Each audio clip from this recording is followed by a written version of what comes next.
In the Philippines, President Rodrigo Duterte has declared a war on drugs that's left more than 12,000 people dead.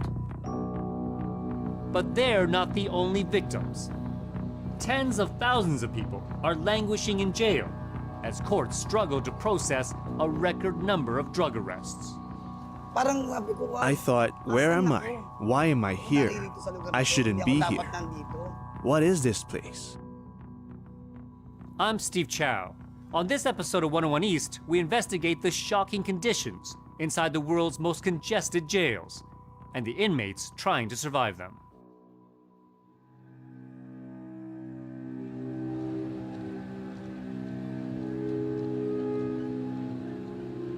It's early in the morning and a full moon is rising. In the shadows lie thousands of bodies wedged into every corner of every inch. Welcome to Manila City Jail, one of the most congested prisons in the world.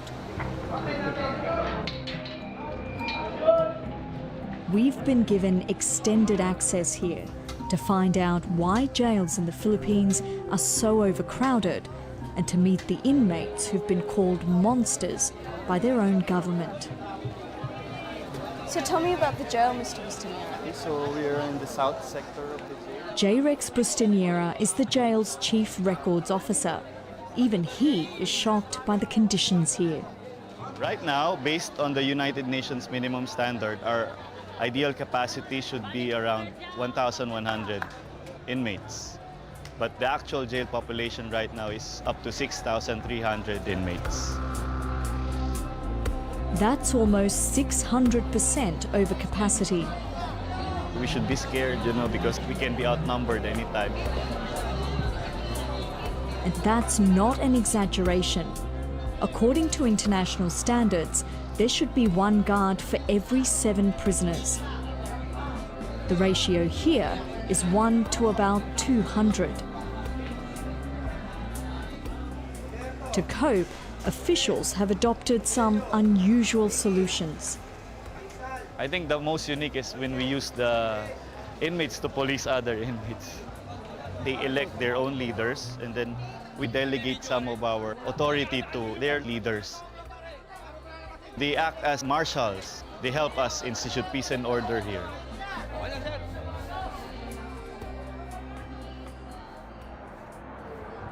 Bustinera admits that jails here have always been crowded, but it has reached unprecedented levels since President Rodrigo Duterte announced his war on drugs 2 years ago.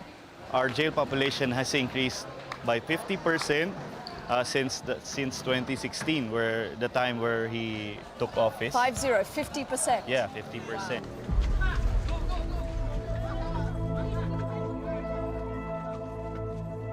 In the slums of Manila, this war has become infamous for the extrajudicial killing of thousands of drug suspects. Rights groups accuse the police of being involved.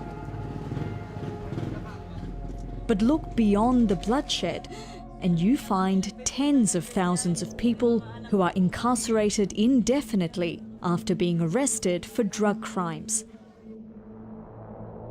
To see this campaign in action, we joined the Drug Enforcement Agency on an operation to bust a suspected dealer.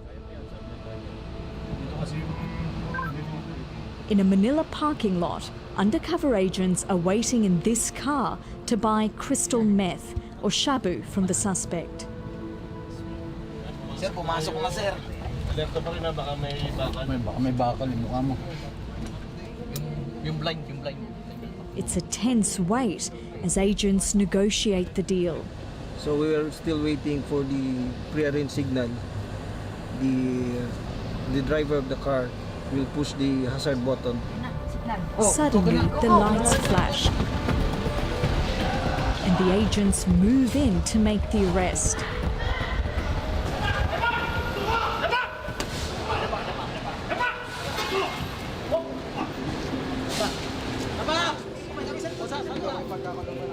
They seize just under half a kilo of shabu, with a street value of about $60,000. How much jail time is he looking at? If he will be convicted, ma'am, he will suffer a maximum of life imprisonment. The operation is a success, but our investigation suggests that not all drug arrests are this clean. Since 2016, almost 160,000 people have been arrested in the anti-narcotics campaign. Guilty or not, they go straight to prisons like Manila City Jail. Jails in the Philippines were built to hold around 20,000 people, but today they're housing more than 140,000. Most of these people haven't even been convicted of a crime. They're still waiting for verdicts in their cases.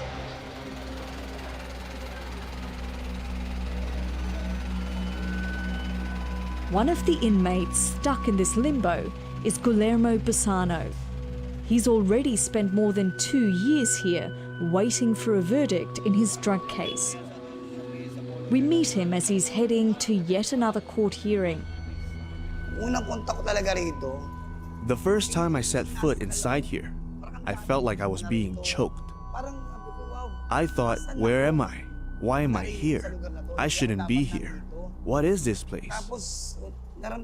Suddenly, I found myself crying. I was so scared. Guillermo was charged with Section 5 and 11, possession and dealing drugs. The police report that he was busted with 0.24 grams of shabu. But Guillermo says he was set up by a crooked cop during a drug operation in his neighborhood. One policeman shouted, "Arrest him, he has a gun." I was like, wait, I don't have a gun. When they didn't find anything, the same policeman said, "I'm going to charge you with 511, a much more serious crime." Guillermo says the officers planted evidence against him at the police station. On the table, there was already the evidence, and they told me to point at it so they can take a photo. But I refused. I said, "That's not mine. Why do I have to point at that?" They told me, "Do you want us to kill you? We should have killed you a while ago." They asked me, "How much can you give?" I said, "What do you mean?" They said, "Just give us $2,000. You can bail yourself out." I told them, "I don't have any money. I'm poor." I have to admit, I was skeptical of Guillermo's story. Almost everyone in jail says they're innocent. But he says he has no reason to lie. He's already pled guilty to the charges. Even if you didn't do anything, you have to admit to it, just so you can plea bargain to be released earlier. We have to bite the bullet. We don't have a choice. We're doing this for the sake of our family. There is no bail for drug offences. If Guillermo fought the charges, he could spend years in prison just waiting for a verdict. By pleading guilty, he got a reduced sentence that technically he's already served. Makalaya na sana ako. Mabigyan sana kami ng motion for immediate release. After a long wait, it's finally Guillermo's turn to appear before the judge.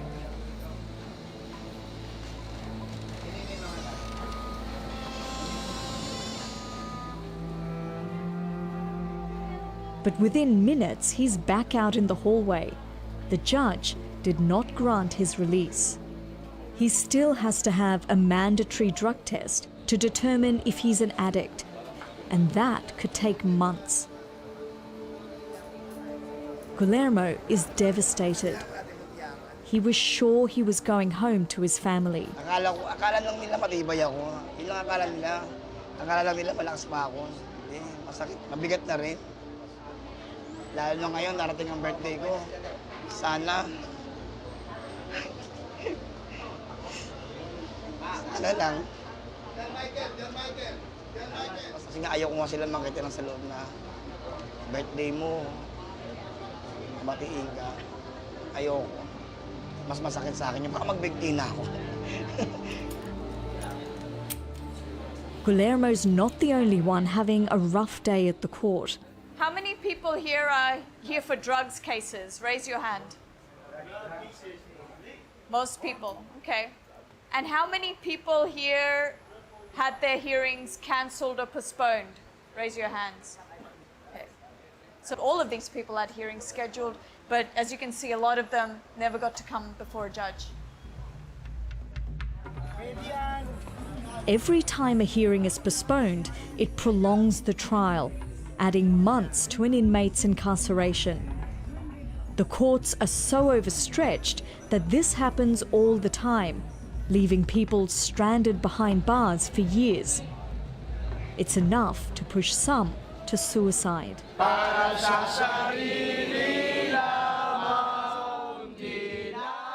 At the jail, inmates have set up a support group to help each other cope.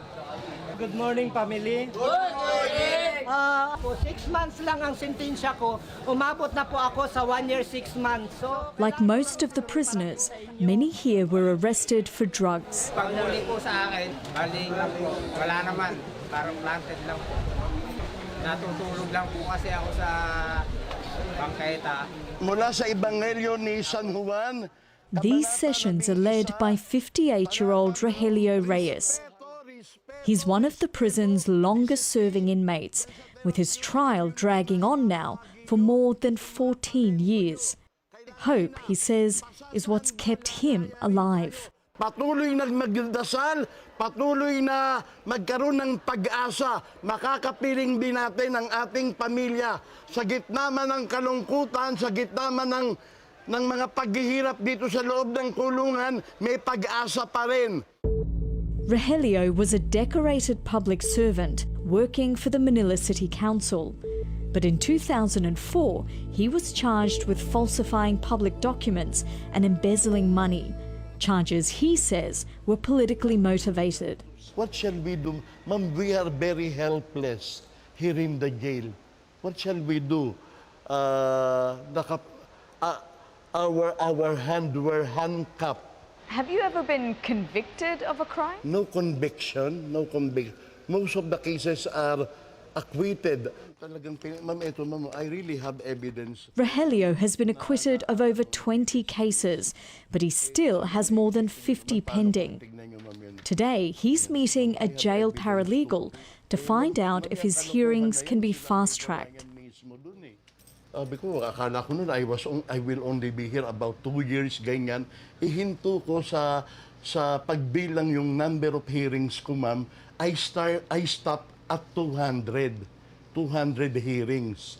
Pero ma'am, ang totoo dun sa 200 hearings na yun, ang mga natuloy, ma'am, more than 20 lang. At this rate, he could die in jail before the court gets through all his cases. You have spent more than 14 years in jail. Are you not angry or bitter about being forced to stay here? If you are angry, you will not survive. I have to adapt. Or else, maybe I will be out of my mind. I do not want that to happen to me because I still have my family. For my family, I have to survive. Okay. Ay, ma'am, thank you po, ma'am. Sige po. Ma'am, matatapos na rin to. I hope. All the officer can do is fill out a complaint form for Rogelio. But if he's disappointed, he doesn't show it. He says today he wants to forget his problems. It's Prison Awareness Week, and everyone else in the jail is in a good mood. There are costume parties and dance competitions.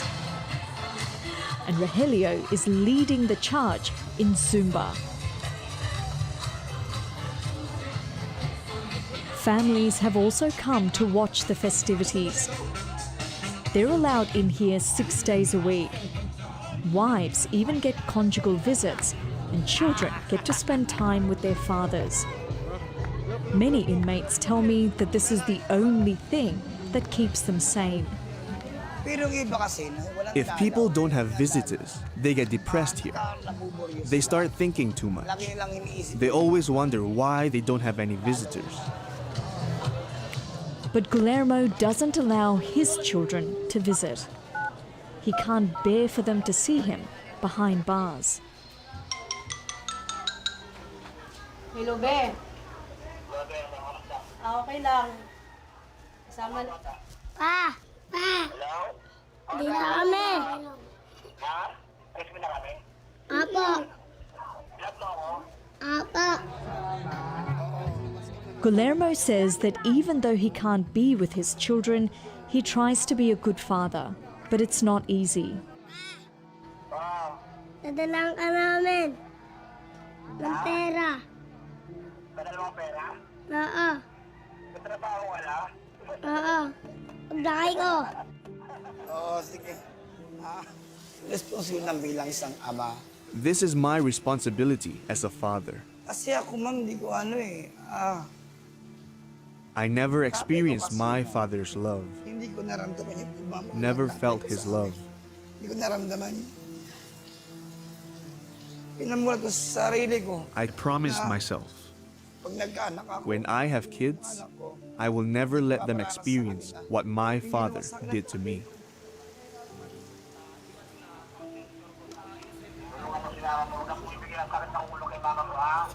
Apo.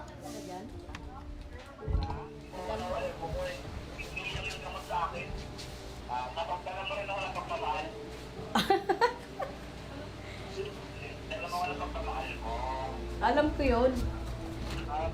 Oh, sige, bye-bye na. Ingat ka dyan. Oh, bye-bye, love you, bye-bye. Oh, wala na si Papa. Outside dorm 7, Rogelio has a visitor, his youngest daughter. Rogelio asks us to conceal her identity. He doesn't want her to be stigmatized because of his imprisonment. 27 ka na ba? Akala ko 22 ka lang. 27. 13 ka na mapasok ako rito. Rogelio was a father of 5 when he was sent to jail. Now they have kids of their own. Yun, yung apo mo, makunat na. Si Asia, ganun kalaki na. Malaki na. 15 years old na siya. But despite everything, Rogelio says he's grateful. In spite of my many years here in the jail, the family is still intact. My wife is a very, very good person, ma'am. She is playing the role of both the mother and the father to our children, ma'am. And now they are all grown up. It's been a good day for Rogelio, Dahan-dahan lang lang. but time has passed too quickly. Kailan ka dadalan? Next Sunday. Sunday ka na ulit. Sigurado ka, baka mamaya ano na naman, ha? O kiss mo ko sa mami. Kiss mo ko sa mami, ha? Pag ganun tatawag ako, ha? As much as he loves seeing his family, Rogelio says it's unbearable watching them leave. Guillermo is also having a tough night after spending the day watching other fathers spend time with their children. Sila yung bibigyan ng lakas sa akin na buhay. My kids are my strength. Makikita ko yung sarili ko sa kanila. Kaya nagiging That's matatag why ako I'm trying to be strong para sa anak ko. for them. He prays for them every night. He says he can never forgive the police for separating him from his family. Serve and protect. Pero Their motto is to serve and protect, but the reality is they only serve and protect themselves. Again and again, inmates told me disturbing stories about police misconduct, allegations of torture, extortion, and the planting of evidence. But they didn't have proof. Then I came across a chilling story. In April last year, a team of journalists and human rights activists raided a police station in Manila after receiving a tip-off. What they found inside was shocking. Behind this bookshelf, they uncovered a windowless secret cell hiding 12 terrified people.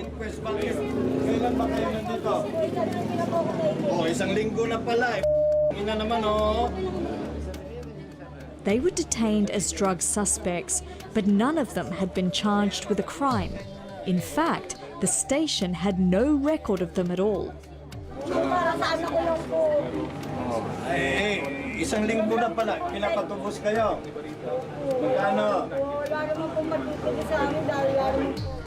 The detainees said their cell had no water or functioning toilet.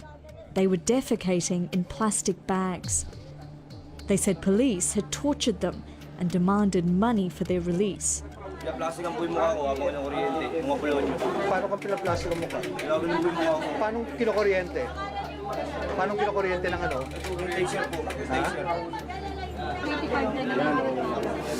Na paano yan? Na paano yan? Anong pinampalo sa ulo mo? Ha? The commander of the station denied the allegations. He said they'd simply run out of space in their holding cell. Bakit nyo tinago? Alam mo parang pinilagay? Anong reason natin? Bakit nyo itatago? Investigation pa yan. Bakit namin siya bibitawan? Hindi yan local yan. Unlawful detention. Isang allegation na lang yun na 1 week, sir. Isang allegation na lang yun, sir. Yung words against our words, sir. In the 18 months since the raid, none of the officers from the station have been fired. Meanwhile, the detainees have been forced into hiding. We tracked down one of the men who was in that cell. When we arrived, they just punched me and told me to confess to having drugs. But they weren't mine. They didn't find anything on me. This former detainee has been in hiding for months, terrified of police retribution. He says he spent 9 days in that cell while police tried to force a confession. After my arrest, they wouldn't stop beating me. Every night, they would bring me out of the cell and say, "Let's kill this guy in a drug operation." I was bleeding, sweating. I even urinated. Did you think it was strange that the police were locking you up in this hidden cell? They put us in that cell so they could extort money from us. That's the truth. I was told I'd be released if I gave them about $1,000. But if none of us could pay, they would charge us with Section 511. We tried to put these allegations to the Philippine National Police. They would not talk to us. But activists say that police misconduct is endemic, with impoverished and innocent people routinely arrested. It's an experience that Guillermo Bassano says he's had firsthand. Siguro sa 100%. Out of 100%, I only have 5% faith in the police. So many of my neighbors are in jail with me.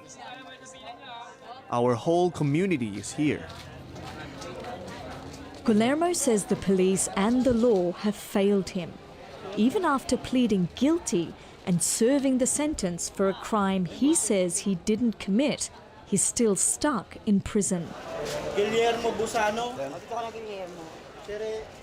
Today, he's finally getting his court-ordered drug test.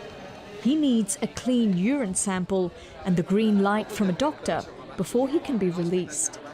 Yung huling batak mo, 2004? Matagal na po talaga panahon. Napakatagal na panahon. Ilang taon ka na nakakulong? 2 years, 4 months. Anong sinintensya sa'yo dito? 1 year, 6 months. Dr. Jose Juan Baranda has been working in drug rehabilitation for 30 years. What was your assessment of Mr. Bassano? I categorized him as a non-drug user. He's not using drugs anymore, and therefore there is no intervention on our part to do. In your experience, do a lot of people who are not using drugs admit to using drugs just to get out of jail? There are people who admit to a lesser offense just to be able to get out of jail. Ito at pananampalataya ko sa Diyos na makapangyarihan sa lahat na may gawa ng langit at lupa. Guillermo says he has lost faith in justice. Now he can only turn to God and the President. Mr. President, Mr. President, not everyone who is in jail is a demon. Not everyone is a bad person. tao rin kami tulad niya. We are human beings, like you. After more than 14 years, Rogelio is also desperately trying to hold on to his faith. He still believes that one day he will be free. I still want that my life had a purpose, that my existence had a purpose. I am praying ardently that I shall be out of this jail eventually.